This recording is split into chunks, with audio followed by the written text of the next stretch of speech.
कभी ऐसा महसूस हुआ है कि पूरी कोशिश करने के बाद भी कोई नई आदत बना पाना इतना मुश्किल क्यों लगता है? आज हम जेम्स क्लियर की किताब एटॉमिक हैबिट्स की दुनिया में उतर रहे हैं ताकि अच्छी आदतें बनाने और बुरी आदतों को तोड़ने का एक ऐसा तरीका खोज सकें जो सच में काम करता है।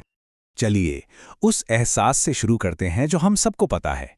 वो निराशा जो तब होती है जब हम पूरी मेहनत तो करते हैं लेकिन नतीजे कहीं नजर नहीं आते। और वजह यह है कि प्रोग्रेस कभी भी एक सीधी लाइन में नहीं होती। अक्सर हम एक ऐसे दौर में फंस जाते हैं जिसे जेम्स क्लियर कहते हैं निराशा की घाटी। ये एक ऐसा पठार है जहां लगता है कि हमारी सारी मेहनत बेकार जा रही है, पर असल में पर्दे के पीछे कुछ बहुत जरूरी हो रहा होता है। तो इस घाटी को समझना ही इसे पार करने का पहला कदम है। पर सवाल यह है कि उस दौर में होता क्या है जब लगता है कि कुछ भी नहीं हो रहा। खैर, इसका जवाब छिपा है कंपाउंडिंग की जबरदस्त ताकत में। इसको ऐसे समझिए, मान लीजिए एक बर्फ का टुकड़ा है। जब तापमान 29 डिग्री से 31 डिग्री तक जाता है तो कुछ भी होता हुआ नहीं दिखता, लेकिन जैसे ही वो 32 डिग्री पर पहुंचता है, सिर्फ 1 डिग्री का फर्क, एकदम से बड़ा बदलाव आता है। हमारी आदतें भी बिल्कुल ऐसी ही हैं। वो जो बड़े ब्रेक थ्रू मोमेंट्स होते हैं ना, वो किसी एक दिन की मेहनत का नतीजा नहीं होते, बल्कि वो तो कई छोटी छोटी लगातार की गई कोशिशों का जमा हुआ असर होते हैं जो आखिरकार एक निर्णायक मोड़ पर पहुंच जाते हैं। और ये बात जैकब रीस के इस कोट से बेहतर कोई नहीं समझा सकता। पत्थर आखिरी चोट से नहीं टूटता, बल्कि उससे पहले की हर एक चोट के जमा हुए असर से टूटता है। बिल्कुल इसी तरह हमारी मेहनत कभी बेकार नहीं जाती, वो बस जमा हो रही होती है। उस एक पल का इंतजार करती है जब सफलता मिलनी तय है। तो सवाल यह है कि अगर पता है कि कामयाबी मिलने में वक्त लगेगा, तो उस निराशा की घाटी में मोटिवेटेड कैसे रहा जाए? इसका जवाब हमारी सोच में एक बहुत बड़े बदलाव की मांग करता है।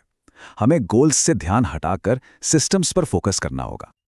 अच्छा, इसको ऐसे सोचिए, किसी भी फील्ड में जीतने वाले और हारने वाले दोनों के लक्ष्य तो अक्सर एक ही होते हैं। हर ओलंपिक एथलीट गोल्ड मेडल जीतना चाहता है ना? तो ये उनका लक्ष्य नहीं है जो उन्हें बाकियों से अलग करता है। असल फर्क तो उनके सिस्टम से पड़ता है, उनकी रोज की ट्रेनिंग, उनकी रिकवरी, उनकी डाइट का पूरा सिस्टम। ठीक है, तो सवाल ये है कि ये जरूरी सिस्टम बनाए तो बनाए कैसे? अच्छी बात यह है कि ये किताब हमें एक बहुत ही सिंपल लेकिन पावरफुल फ्रेमवर्क देती है। इसे एक प्रैक्टिकल टूल किट समझिए, जिसे कहते हैं बदलाव के 4 नियम।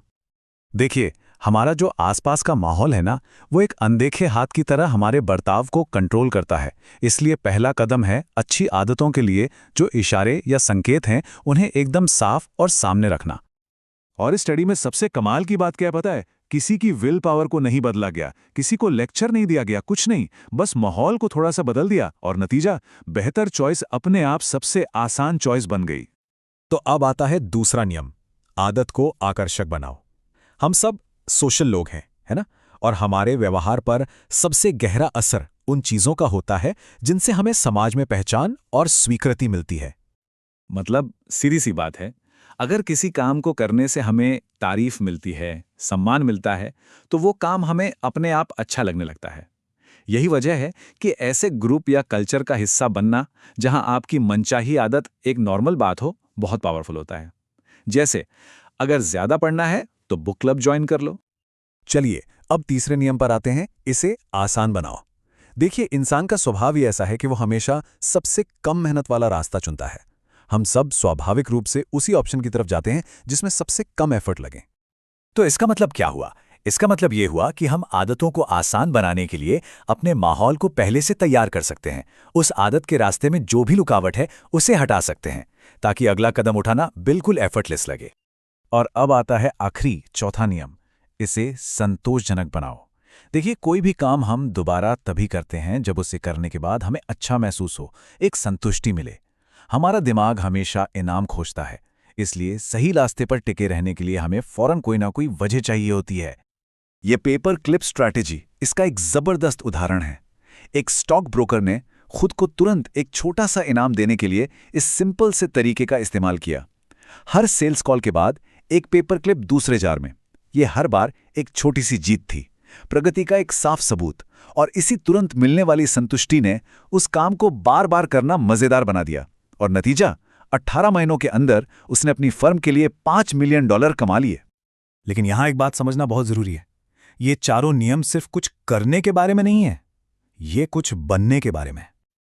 और यहीं पर इस किताब का सबसे गहरा आइडिया सामने आता है। असली बदलाव व्यवहार में नहीं, पहचान में होता है। फोकस इस पर नहीं होना चाहिए कि क्या हासिल करना है, बल्कि इस पर कि कौन बनना है। मतलब लक्ष्य एक किताब खत्म करना नहीं है जो कि बस एक नतीजा है। लक्ष्य है एक रीडर बनना जो कि एक पहचान है। जैसे उस इंसान के बारे में सोचिए जिसने अपने नाखून चबाने की आदत छोड़ी। कैसे? अपनी इच्छा शक्ति से लड़कर नहीं, बल्कि मैनिक्योर करवाना शुरू करके। जब उसने अपने अच्छे से संवारे हुए हाथों पर गर्व करना शुरू किया तो नाखून चबाना उसकी पहचान के खिलाफ हो गया। वो आदत उसकी नई पहचान का हिस्सा बन गई। अब ये सब सुनने में शायद थोड़ा ज्यादा लग रहा होगा, लेकिन अच्छी बात यह है कि पहला कदम हैरान करने वाला छोटा है। ये है 2 मिनट का नियम।